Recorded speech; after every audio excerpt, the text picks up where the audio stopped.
Good morning, Pittsburgh. Welcome to Pitt to the Point, live from the state-of-the-art Pitt Studios. I'm Allie Ross. And I'm David Altman. Thank you so much for joining us this morning. Pitt to the Point is your one-hour news magazine show that covers everything at the University of Pittsburgh to its regional campuses, to the City of Pittsburgh, as well as national and international news.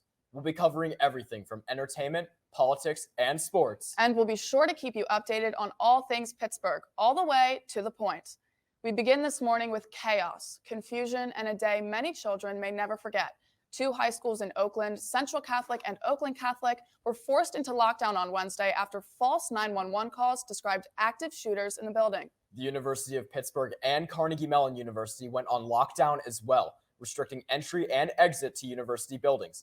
Pitt police sent out emergency alerts warning students to stay inside and away from campus. When it was revealed a hoax, confusion still plagued students in the area, many unsure whether it was safe to roam campus. It wasn't until hours later that many students were reunited with their families. Oakland Catholic students have been evacuated to St. Paul's Cathedral, while Central Catholic students remained sheltered inside the building. Parents lined up outside their respective schools, anxiously awaiting their reunion with their children. Both Oakland schools let out for the remainder of the day and remain closed for the rest of the week. We've obtained audio from the police scanner in the moments that these calls were first coming in, and as a warning, some viewers may find the audio disturbing. EMS units just called in, head to Central Catholic, 4720 Fifth Avenue between South Neville and Clyde. Second room bathroom in the main building. We have UPMC police reporting the possibility of 6 people shot at the high school. To be a active shooter call. Central Catholic High School, 4720 Fifth Avenue, second floor bathroom, main building. We have a student on the line with UPMC police reporting that there are 6 people shot by a student inside the school. Police for an active shooter call. Central Catholic High School at 4720 Fifth Avenue, second floor bathroom, main building. We have UPMC police on the line with a student that is claiming there are 6 people shot inside the school. Once students were let out, tears filled many eyes. Feelings of nervousness turned into relief. However, concern is a feeling that stayed and filled up the surrounding area. Parents being concerned for their children, students being concerned for one another, and a community concerned about how something like this can happen so easily. Although they'd seen the headlines on TV before showing mass shootings across the country, even a school shooting in Nashville only days earlier, these parents and students said they never thought it would happen to them. I was in the bathroom, and me and my friend were waiting for our friend to come out of the classroom, and we just heard there was a lockdown, so we ran behind the store. The teacher came in and got us, and we were in the classroom for about 40 minutes until we heard the SWAT team come in. At home, I could just see a tear in her eye on the phone, and I rushed down here. I get down here from Penn Hills in less than 30 minutes. We heard that it was a hoax because there were multiple schools that got the same report, but that it was a concern from the police that one of the schools would actually be targeted. And so that was concerning that it could be one school around here being targeted by any school shooter anywhere. So that was so concerning because you're worried about other people, but really good to know that what's actually happening isn't happening to you and your friends and your family. I'm going to go back and reiterate, I'm just glad nothing happened to the parents. You know, we all got to work together. We have to continue. You've heard me say this a number of times, and it's not just in the city, it's throughout America. That's what makes it so different and real. Is at the end of the day, this is going on everywhere. We heard the hoax was going on all throughout America. You know, our greatest asset is our children. We got to keep them safe, and we have to continue to work together to sort that out. Even after the call was ruled a hoax, parents said they didn't feel true relief until their children were in their arms again. Thankfully, no one ended up getting hurt in a physical sense. However, the mental toll taken on everyone involved cannot be underestimated, raising questions across the country of schools' preparedness for events like this and necessary action going forward. For more on this story, we go to our city beat reporter, Natalie Bellin. Natalie, what can you tell us at this time? This unfortunate incident has left many shaken. You can see the fear and the emotion on the children's faces. Multiple shootings that happened throughout the year left trained officials prepared, and they ensured everyone's safety.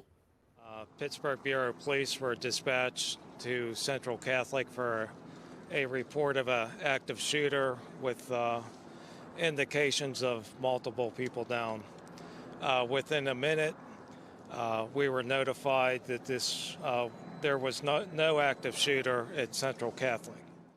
This past Wednesday morning, parents kissed their children goodbye before they began their day. What was supposed to be a standard day almost quickly turned into a horrific nightmare. 10:30 a.m., Pittsburgh police alerted to threat at Central and Oakland Catholic high schools. 3 separate 911 calls alleged that an active shooter was at multiple schools.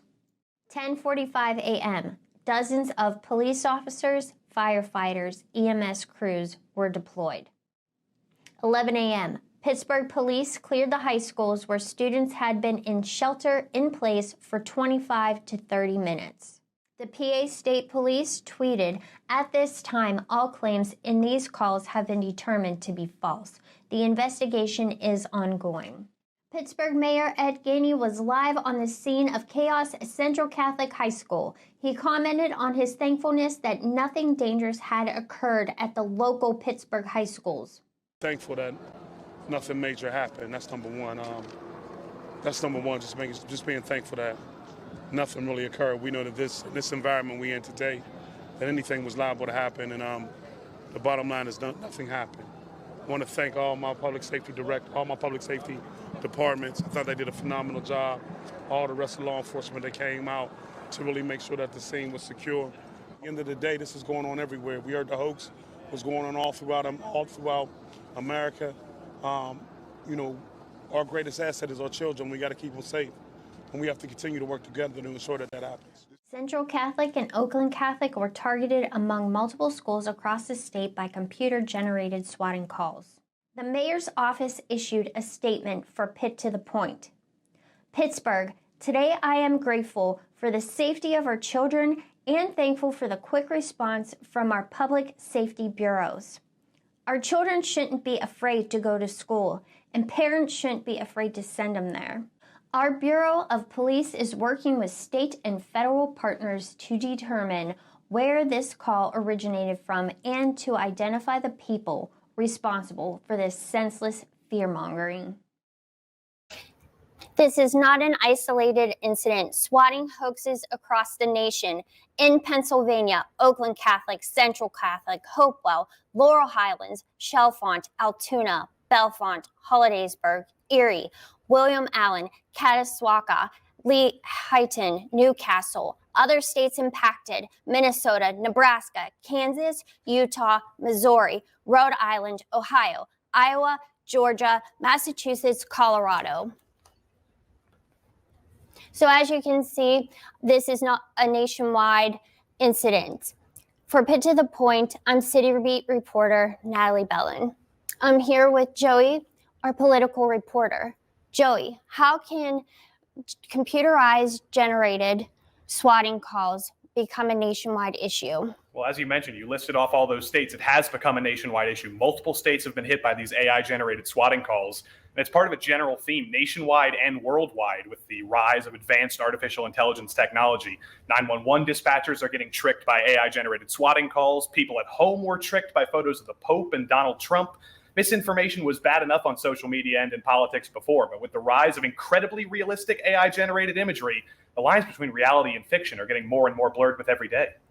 Recordings of the 911 calls that claim to be from high schools in Pittsburgh have not yet been released, but state police describe them as computer-generated swatting calls, demonstrating yet another frightening capability of artificial intelligence technology. There are AI systems to generate all types of media now. OpenAI's ChatGPT can write poems, Midjourney can generate a photo of the Pope wearing a puffer jacket, and 11 Labs can make Barack Obama sing the hits. The boys are liars. The boys are liars. But as Dr. Raeed Ghani of the Center for Data Science and Public Policy says, it's not all fun and games with AI. The main purpose for these tools has been sort of entertainment, and people play with it. And you could argue that, well, as an entertainment tool, it's pretty reasonable, but it's now being turned from that to much more malicious uses. That there is certainly a need for a lot more understanding of what these tools are doing, what they're not doing, and then putting more controls around them, because right now it's too much of a free for all. On the Wednesday, tech leaders Elon Musk, Steve Wozniak, Andrew Yang, and over 1,000 others signed an open letter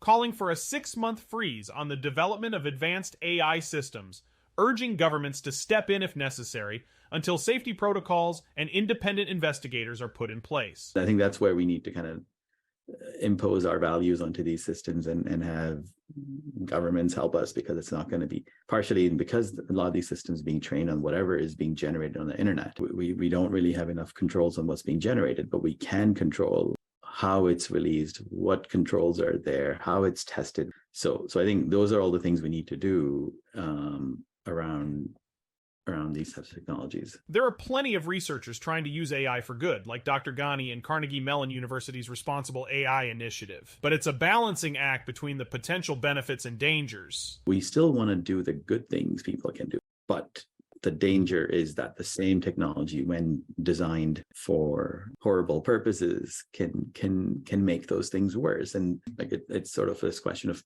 are all the potential benefit worth all the demonstrated, risk?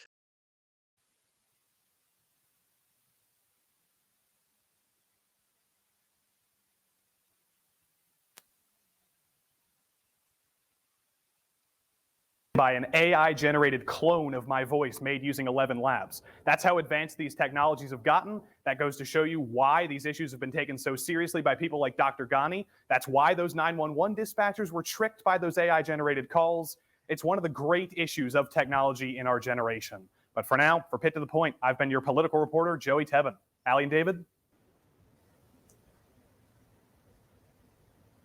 Thank you, Joey and Natalie, for getting us that info, and we're sorry if you just experienced any technical difficulties. We spoke with Pitt Police Chief James Loftus here on Pitt to the Point earlier this year. It was shortly after the shooting at Michigan State University, and one of the biggest things he emphasized in these active shooter scenarios was police response time, getting to the scene quickly, being willing to act if you're the first officer to show up. And we're going to take a look at the timeline of Wednesday morning because it's a great example of that. At 10:18 a.m., a call claiming there was an active shooter at Central Catholic High School came in, police responding within seconds of the call. Then at 10:30, Pitt's emergency notification service and Carnegie Mellon's as well, or Pitt ENS, sent out its first alert. Additionally, Hopewell High School just outside of Pittsburgh went into lockdown as well. Then, 15 minutes later, Oakland Catholic High School evacuated into St. Paul's Cathedral. Around 10:51, the University of Pittsburgh went into lockdown, and then not even 15 minutes later, suspicions that the calls were a hoax started to arrive. After thorough investigation, the University of Pittsburgh ended its lockdown period, followed by an FBI statement made at noon, and then immediately followed by parents reuniting with their children shortly after. So, as you can see, a fast police response is essential in ensuring the safety of the scene. Pitt police train all year, and especially during the summer, to prepare for potential active shooter situations. The first priority of police in these scenarios is to contain the threat. Then they focus on evacuating buildings, rescuing wounded individuals, and communicating with students. And if you find yourself in a potentially dangerous situation, remember Pitt Police's advice: run, then hide, then fight. For more information, go to emergency.pitt.edu. Last night, Manhattan District Attorney Alvin Bragg confirmed reports that a jury voted to indict former President Donald Trump. The charges stem from Trump's alleged hush money payments to adult film actress Stormy Daniels back in 2016. This marks the first time a current or former United States president has been criminally charged. Bragg began investigating numerous felony violations left to him from former Manhattan District Attorney Jim Pomerantz back in April of 2022. Currently, the charges remain under seal. However, CNN reported that the former president now faces more than 30 counts related to business fraud. Bragg said his office is working with the former president's lawyers to coordinate his surrender, after which he'll have his mugshot and his fingerprints taken. Trump's arraignment is expected to take place on Tuesday. There, he will plead guilty or not guilty, and a judge will determine whether he can be released with or without bail. Buffalo Bills defensive back Damar Hamlin had the unique opportunity Thursday to attend a one-on-one meeting at the White House with none other than President Joe Biden himself. Hamlin, a former Pitt Panther, was in Washington, D.C. to support the AEDs Act, which would help provide life-saving support in the case of a cardiac arrest in schools across the country. This past January, Hamlin suffered a cardiac arrest in an NFL game versus the Cincinnati Bengals. During their meeting, President Biden said Damar Hamlin's courage, resilience, and spirit inspired the American people. And what's more, he turned recovery into action, and our country is better for it. Since 1910, the Pitt News has provided the Pitt community with accurate and timely news. They provide the student body with coverage on issues that affect students at the university and across the country. In fact, our very own Allie Ross has worked at the Pitt News for a while now. That's right, David. So I'm especially proud to feature them on the show. Let's take a look at the latest headlines.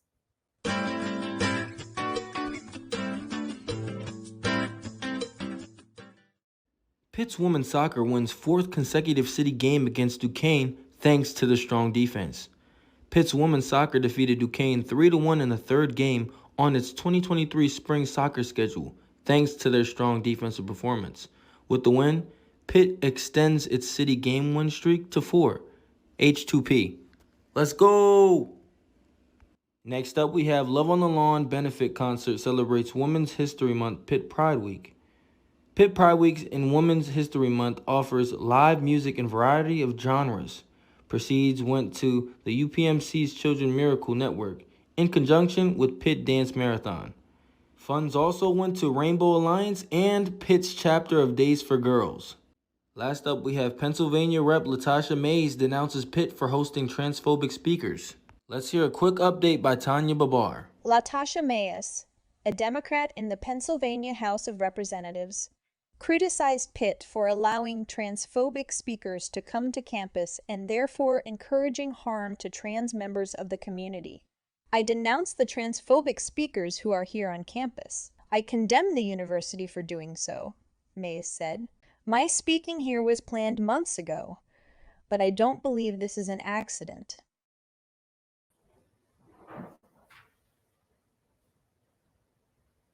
Once again, we apologize for any technical difficulties you may be witnessing. On a good note, coming up, hear why Pitt's campus saw a slew of protests this week, with hundreds of students blocking traffic on Pitt's busiest of streets. And the latest innovations in robotics, which could change the industrial workforce for the better, all from a company right here in Pittsburgh. And be sure to catch up on the latest festivities that fraternities and sororities have been up to on campus. And the biggest Greek event of the year is tomorrow. See why you should check it out. We'll be right back after the break.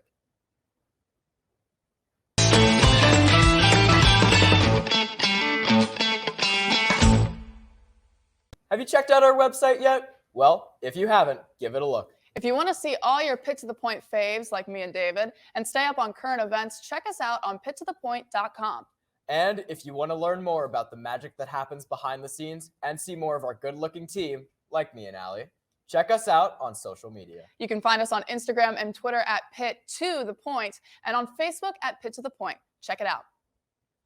Hundreds of Pitt students took to the streets in protest this week as a controversial speaker visited campus.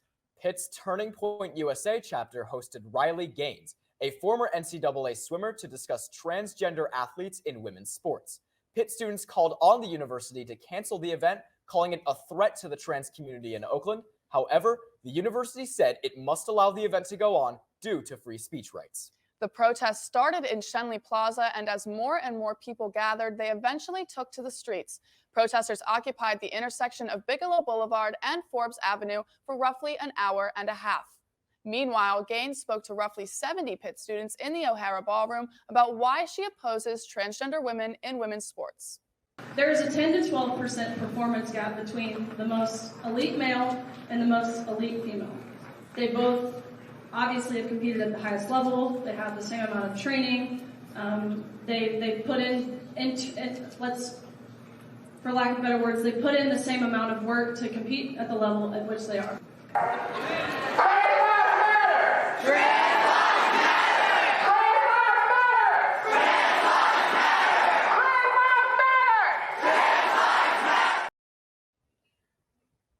It's a big week for those in fraternity and sorority life, with fundraising events and fun activities happening all the way through Saturday. Now we go to Pitt Beat reporter Shay Sweeney, who has more on what these events set out to accomplish. What's up, Shay?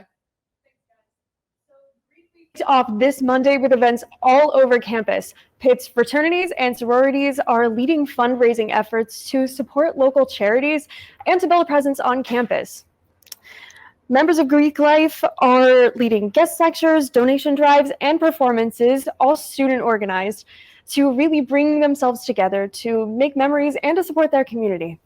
We kicked this off with a guest speaker called Archie Cares, and he came last year for Greek Week and talked about the importance of mental health and putting yourself first. We have so much going on with school. We're all students. Being involved in Greek life isn't like our main priority. So he came last year, and that was a great success, and came back again yesterday. He spoke mostly on the importance of your point of view, and what you believe is true sometimes isn't fact. Like, you might believe like you're in such a bad situation, but there's always a different perspective, and just talking to other people is the best way to get through it. So I was really happy that we started off with a mental health event. I think Greek Week, Greek life in general really prioritizes that, and I think that's one thing that gets pushed aside when we have all these other great events. So I'm happy to see that it's always a priority. The clothing drive is day 2. So this is another event that really brings people together and as well puts things in the bigger picture. There's no need to go and buy new things. Like, it's not superficial at all. Like, you can just borrow other people's clothes and stuff like that. This also incorporates sustainability, which is really important for longevity in socioeconomic status. Like, just making these events accessible to way more people is our goal. This week involves like some really fun things. We have Greek Sing, we have the food drive, karaoke. Those are some more like lighthearted events, while still including the importance of what really matters and like what do you want to get out of this. So I think that that's a great learning experience.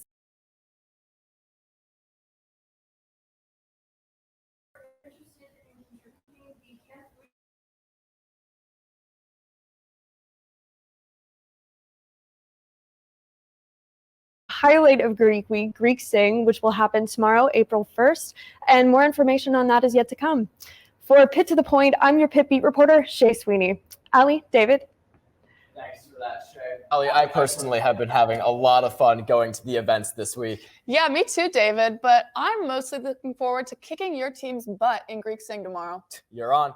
This week for Clubbing at Pitt, we take a look at Pitt's largest Greek life event, Greek Sing.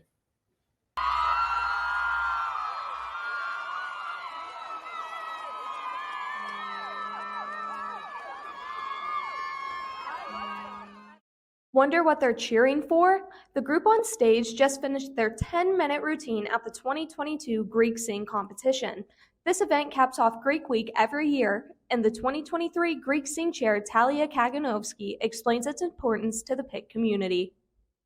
I think that Greek Sing really does showcase the fact that we want to put on an amazing show for the community, and that's why we want to do it outside so that nobody has to pay to get in. They can always just walk straight up and just watch our shows, and we even have an admitted students day on Saturday, so hopefully they'll be able to get to see the kind of things that we like to put on for the community.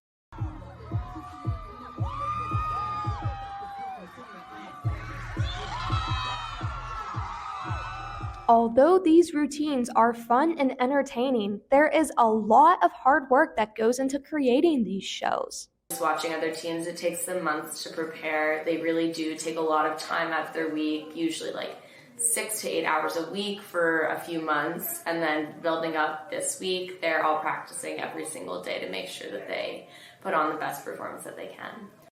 Greek Sing will take place tomorrow, April 1st at 1 p.m. If you're looking for fun this weekend, you know where to go. Next up, we're going to throw it to the other side of the state for our college and high school report. Today, we are joined live by Lancaster Catholic students to see what's going on with the Crusaders in Lancaster, PA. What do you have for us, Lancaster Catholic? Thanks, guys, and good morning. My name is Katie Kelly. And I'm Kira White. Everyone listens to music, so we all know there is always a certain song that can match your mood exactly. Even Spotify gives us catered playlists such as Happy Mix, Moody Mix, or something of that sort. Here at Lancaster Catholic, we took a quick look at how music affects our mood. Do you find yourself tapping your foot while shopping or having all the feels when you're watching a movie? No matter your age, gender, ethnicity, or race, music is a common phenomenon that impacts everyone. Active music making positively affects our neurotransmitters such as serotonin and dopamine. The limbic system, which is involved in processing emotions and controlling memory, lights up when our ears perceive music. Do I use it as a stress reliever? Definitely. I grab a pair of sticks, hit a pad. Yeah, it's awesome.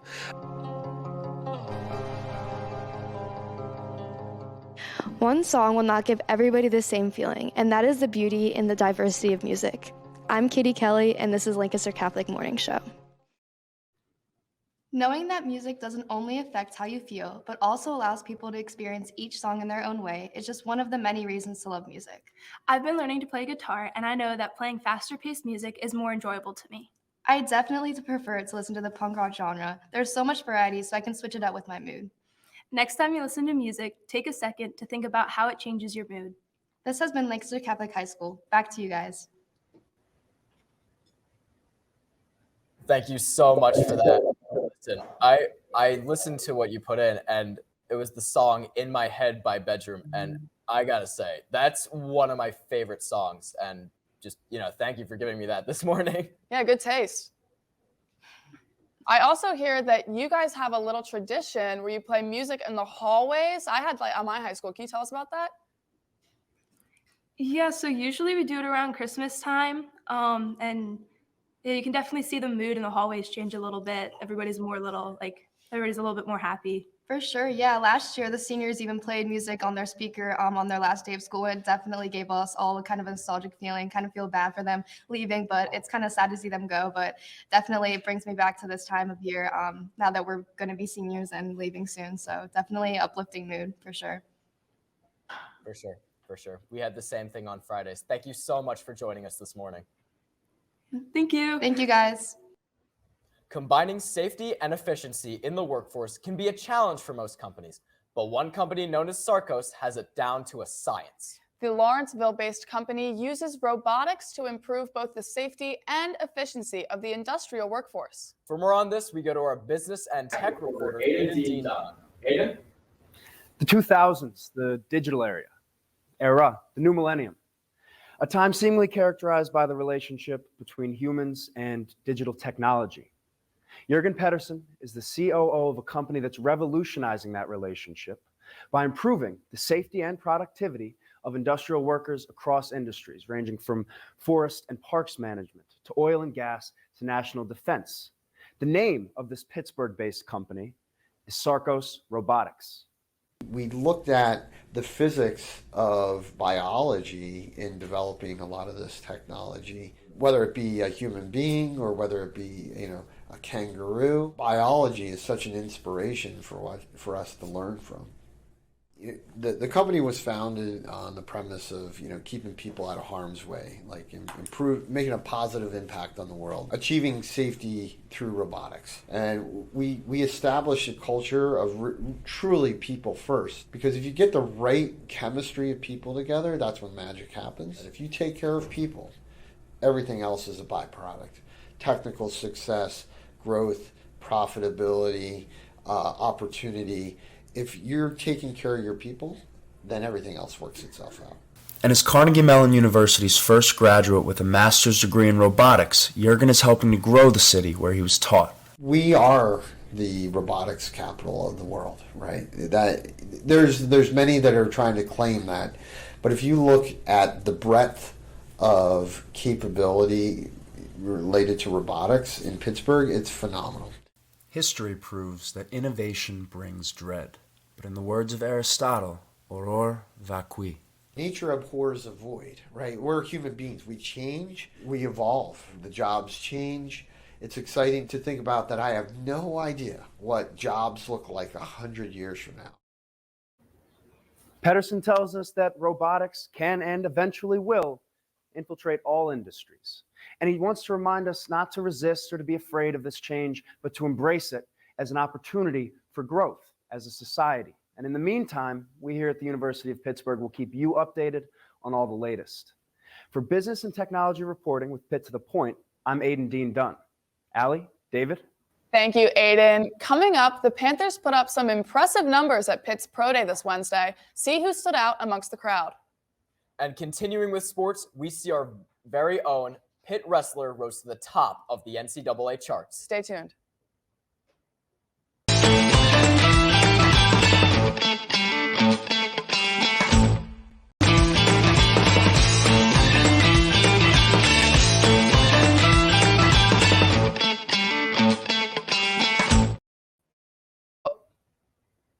Welcome back to Pitt to the Point. For the first time in history, Pitt is set to host the NCAA Women's Gymnastics Regional Championships. They'll compete against both of Pitt's biggest rivals in West Virginia and Penn State, along some other great teams. 3 of our very own Pitt Panthers will compete today at 2 p.m. Sophomore Hallie Copperwheat in the all-around competition, first-year Raina Garvey on beam, and first-year Natalia Pollack on bars. You can catch all the action in the Peterson Event Center this weekend. A year after their ACC championship win, many Pitt football players returned for another successful season, leading the team to an overall 9-4 record. That's right, Allie. And although we say goodbye to some stud seniors, we're excited to see what kind of star power they bring to the NFL. We caught a glimpse of their bright futures this Wednesday at Pitt's Pro Day. Our Pitt sports reporter, Donnie Blackwell, was there, and she's got all the deets. Donnie?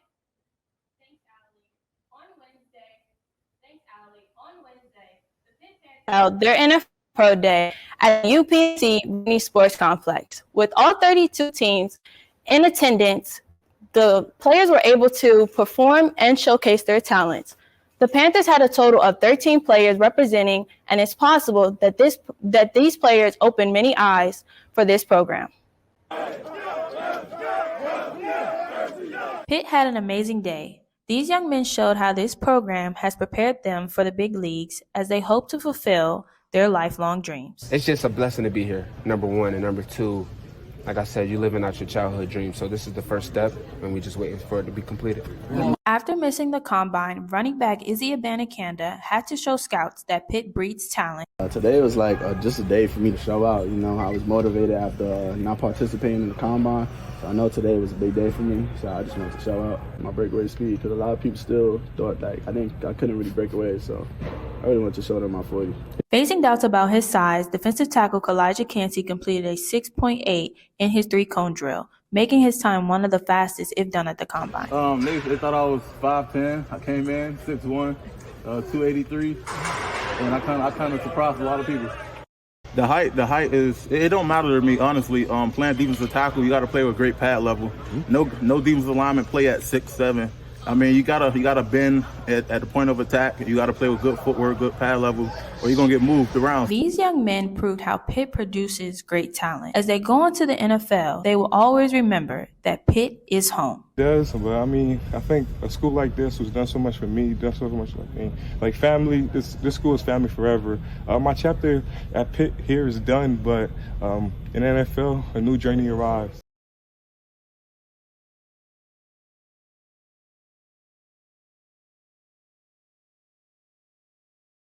2023 at home against Wolford, following another home game against Cincinnati September 9th. The famous backyard brawl and known rivalry against West Virginia will be in Morgantown this year on September 16th, and the Panthers will finish up the season on November 25th for an away game against Duke, seeking another ACC championship under head coach Pat Narduzzi.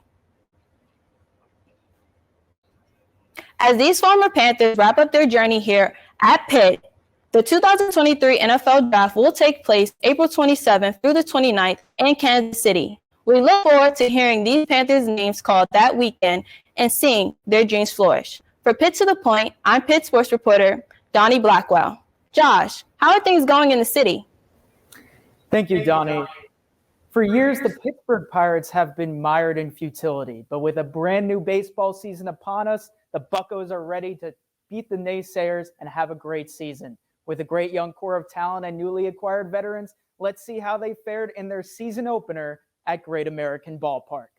It's opening day. It's Great American Ballpark in Cincinnati, where it is a citywide holiday for the longest standing major league franchise. After an early run scored off of Mitch Keller, O'Neal Cruz says bye-bye deficit And man, that is something to get excited about for Pirates fans who are hoping for many more O'Neal bombs in the future. What's more, top fourth, Fernando Cruz in relief loses the strike zone, and Brian Reynolds walks, Jaiwan Bai scores. Next batter, Andrew McCutchen, he walks, scoring Austin Hedges. And after that, yet another run comes across the plate for the Buccos, as with Carlos Santana batting, a wild pitch scores O'Neal Cruz. After a Spencer Steer homer in the fourth, Jason Vosler rips a triple down the right field line, scoring Jonathan India and tying the ball game at 4. But if you thought O'Neal Cruz was done, you were mistaken, as he plays hero once again with a go-ahead sacrifice fly in the left field, and the Pirates would retake the lead in the 8th inning. Now it's time for the Pirates to show off the gloves. That's Austin Hedges to O'Neal Cruz, getting Fairchild out at second base. An impressive throw, and another impressive throw from David Bednar to end it. That's the opening day game, and that's the opening day roster. It's clear to see why O'Neal Cruz is viewed as the face of the Pirates franchise. But honestly, if the Buccos are to have a real good season, they're going to need contributions from other young players, such as Ke'Bryan Hayes, Jack Sawinski, and young ace Jose Oviedo, alongside newly acquired veterans such as Carlos Santana, Rich Hill, and of course, Pirates legend Andrew McCutchen. For Pitt to the Point, I'm Pitt sports reporter Josh Byrne. David, Allie. Thank you so much for that, for keeping us updated on sports, Josh and Donnie. The Pitt Panthers have added another trophy to its shelves. Nino Bonacorsi brought home the NCAA Wrestling Championship in the 197 weight class. And again, thank you for your patience on these technical difficulties. Bonacorsi has qualified for the NCAA tournament 5 years in a row, and this was his first time bringing home the gold, something that hasn't happened for a Pitt wrestler in 15 years. It wasn't an easy road for Nino Bonacorsi to become Pitt's first national champion since 2008. He was the runner-up in 2021, and he was a two-time PIAA state runner-up. It kind of felt like everything was worth it, because during those times, those low times, you definitely start having doubts about kind of your progress and if you're going to achieve one of your goals. So, I think it's kind of a good story, too, for young wrestlers to see, Bonacorsi fell behind early after being taken down, but with a takedown of his own and earning riding time, he realized he was going to win right on the mat. Hard, and my opponent actually looked up at the clock and looked back down, and he said, "Good match, man." So he kind of not conceded, but kind of acknowledged that kind of the match is over. So there's a video of I give him a pat on the chest, and it was kind of at that moment when I kind of said out loud, I was like, "Oh my gosh, I can't believe this is actually happening," and it was just something that I'll never forget. And the last Pitt wrestler to win a national championship in 2008, Pitt head wrestling coach Keith Gavin, and in the wrestling room, Nino Bonacorsi credits him as one of the main factors of him winning the national championship. Keith is very stoic, and he really shows no emotion. So I feel like if people were to analyze his practice based on how he looks, you'd be like, "Oh my God, you guys have no fun." And this is really geared toward each individual's progress, whereas I feel like some coaches or some programs will one kind of style fits all sort of thing, whereas Keith is finding each individual wrestler's uniqueness. Now that he's accomplished his dream, the feelings are so sweet for Nino Bonacorsi. In a way, it feels nice to finally kind of bring a title back for my home city. It just feels so humbling, and to kind of be able to give back to this community and this city that's done so much for me. Coming up, hear how artificial intelligence is making its way into the medical industry right here in Pittsburgh. And your last chance to see an incredible show on one of Pitt's regional campuses before the end of Women's History Month. All that and more after the break.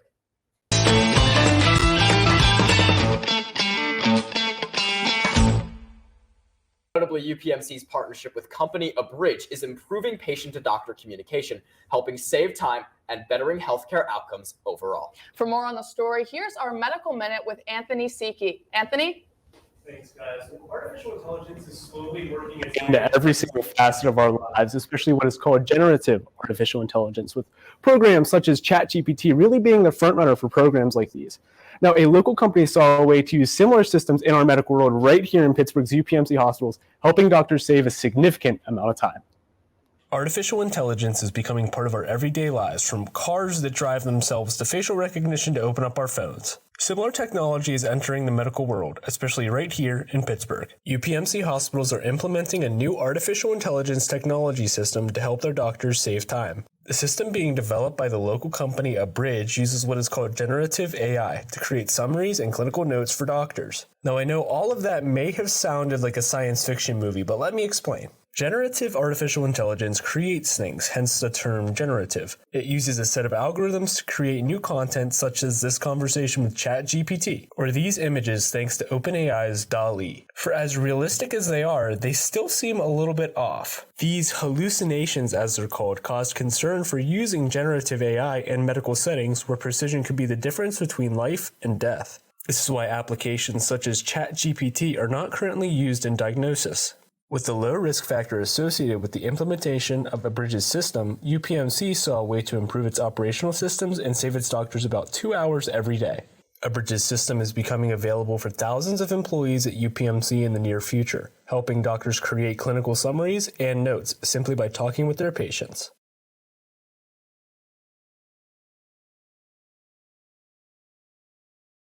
Save about 2 hours each day. Now let's say doctors see about 3 to 4 patients per hour. That's up to 8 more patients that can be seen by doctors daily in UPMC hospitals, translating to over 1,500 openings in UPMC hospitals every single year. Now, what does that mean for you watching at home? Well, of course, it's going to be a lot easier to pick up the phone and get an appointment at a UPMC hospital, but also the waiting times in those pesky waiting rooms are going to be significantly less. From Pitt to the Point, I'm your medical reporter, Anthony Siki. David, Allie. Thanks, Anthony. Here at Pitt to the Point, we are all about sticking to our roots. And a little birdie told me that David here was a theater kid in high school. David, are the rumors true? You got me. I was a lead in 2 shows, one called Urinetown and one called Radium Girls. And I did set crew on the side. I really liked, building the set, working with wood, cutting it, and it's just a lot that you can really work with. Yeah. What was, would you say, your favorite role when you were in those shows? I played Mr. Lee in Radium Girls, and it was really fun because I got to be this powerful businessman that took over a company, and it was really unethical. But it was just so fun to be in that role at that time. That's awesome. Well, to all our current and former theater kids or just theater enthusiasts, our regional campus reporter Laura Stravik has the scoop on your last chance to catch a great show. Take it away, Laura. After a successful run of A Streetcar Named Desire in the fall, the Pitt Greensburg Theater Company Wanted to do something a little bit more small and intimate for their spring.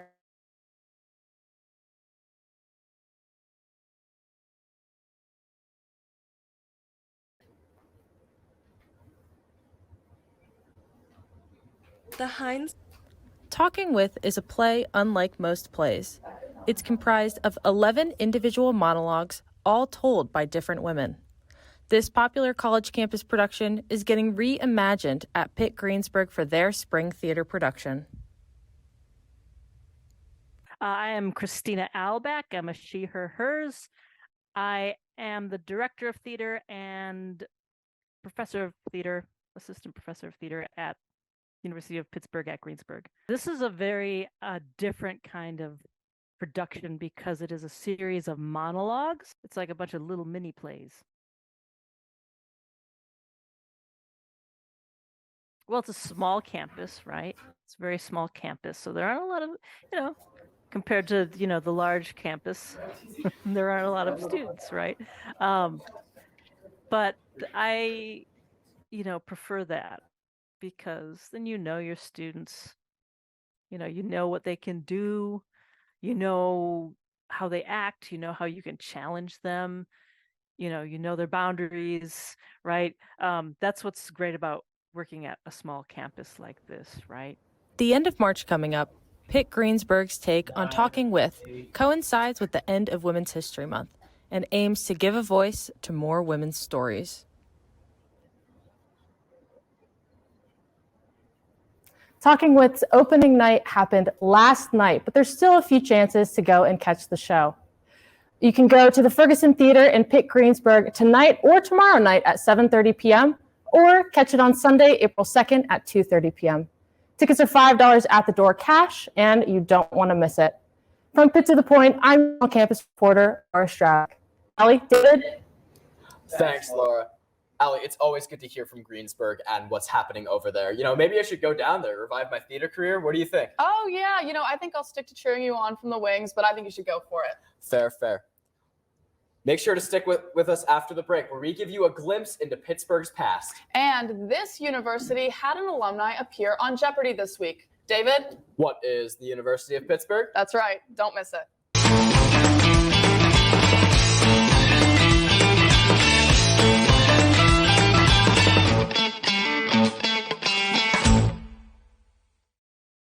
Welcome back to Pitt to the Point.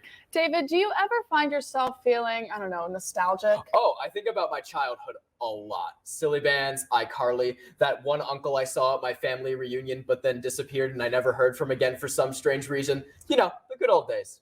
Okay, yeah, sure. But I mean, I was thinking more like the 60s, the 70s, retro, vintage. Retro. Well, in case you should check out Vintage Pittsburgh this Saturday. For more, we go to our entertainment reporter, Lindsay Beck. What you got for us, Lindsay? Thanks, guys. Now, I think we all know and love the classic 1985 movie Back to the Future, and if you're anything like me, you love a good throwback.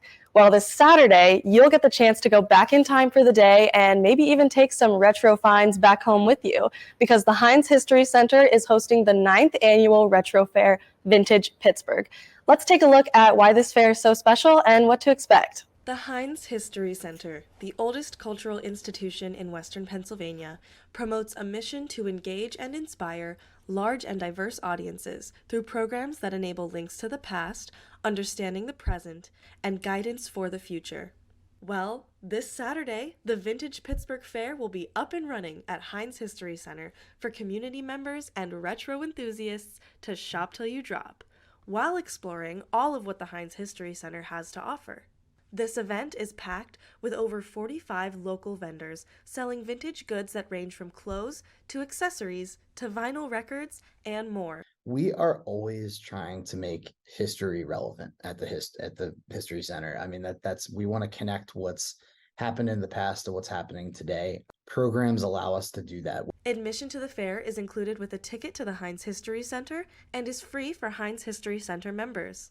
Not only is the fair full of fun vintage finds, but it supports several local and family-run businesses in the Pittsburgh area. But when I got here, I was like, I had no idea what Pittsburgh was like. I'd never been here really, so I just tried to figure out how I could become part of the community and stuff. I always enjoy all the kinds of people I end up seeing. There's always lots of conversations, and everyone has a story that they want to share when they see some old piece that their grandmother had, or someone, that also had a story for the same exact thing.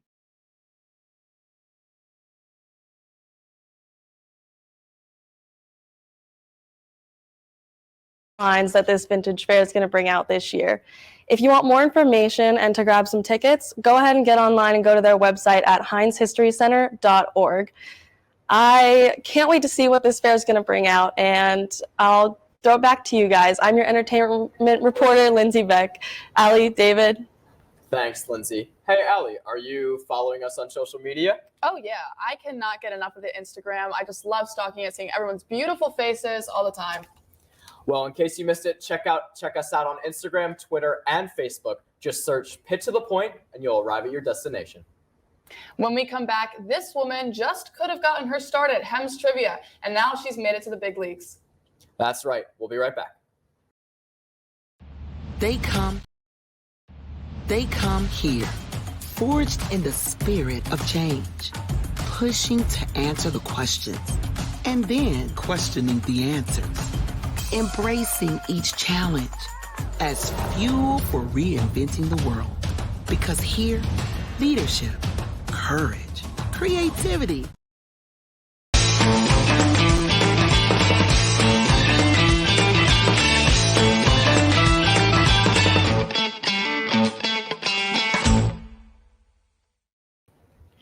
Welcome back to Pitt to the Point. One of my favorite things to do when I'm home on break is watching Jeopardy every night with my dad.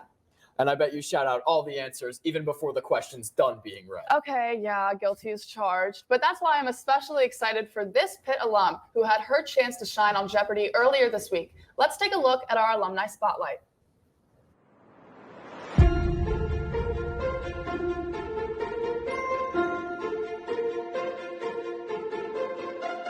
Chemical names is our final Jeopardy category today. Let's show our contestants the clue. The name of this pungent gaseous compound is ultimately derived from the top god of the ancient Egyptians. Nicole Rudolph, did she think of ammonia? What is radon? Oh, for Ra. That's another name of Ammon. I like the guess. But no, you're going to lose whatever you wager. Not a penny. Nicole, you're our Jeopardy champion. You have $16,800. I was never on Quiz Bowl.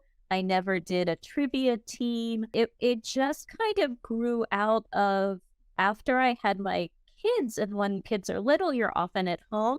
So I just kind of got into watching Jeopardy. I learned a lot from my students in terms of, oh, this one's working on chemistry. I clearly, from my performance on Jeopardy, did not learn as much chemistry as possibly I needed to. I think every contestant is going to have his or her or their own pathway to acquiring the knowledge that they have. I'm not a big kind of flashcard person. Just something like reading a newspaper every day is invaluable, getting folks out of silos of information as well. And it just so happens that it works great for being on Jeopardy. But there's a lot of information circulating around the internet about trying to use data to max out your performance. My personal take on it is just go and have fun. I think it can psych people out and steal the joy from the experience. Approach it like you're going on a fun adventure.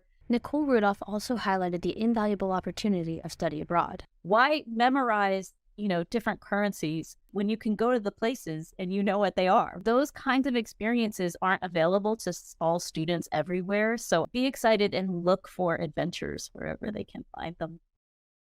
Thanks for watching today and for bearing with us through our technical difficulties. We hope you tune in next week for another exciting episode of Pitt to the Point. Once again, I'm Allie Ross. And I'm David Altman. Pitt to the Point is your #1 news.